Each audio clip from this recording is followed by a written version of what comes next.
गुरुर्ब्रह्मा गुरुर्विष्णु गुरुदेवो महेश्वरः गुरुसाक्षात् परब्रह्म तस्मै श्री गुरवे नमः। मातापितृभ्यो नमः। श्रीमन्नारायण रामादिभ्यो नमः। श्रीमते रामानुजाय नमः। ओं नमो वेंकटेशाय।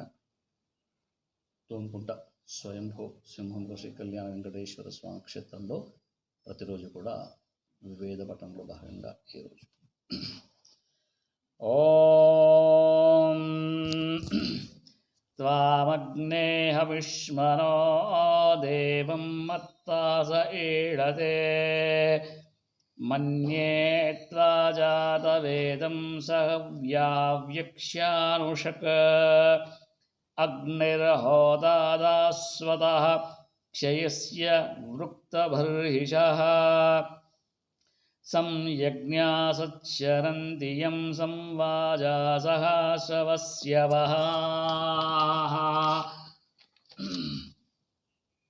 उत स्मयं शिशुं यथा नवं जनिष्ठारणी धर्तारं मानुषीणां विशामग्निं स्वद्वरम् उत स्म दुर्गुभीयसे पुत्रो न ह्यार्याणां पुरो यो दग्धासि वनाग्ने वशुर्नयवसे अदस्म यस्यार्चयः सम्यक् संयन्ति धूमिनः यदि महत्रितो दिव्युपद्मादेव धमति शीशीदेद्मातरी यथा तवाहमग्न ओदिभिर्मित्रस्य च प्रशस्तिभिः देशो युतो न दुरिता दुर्याममर्यानां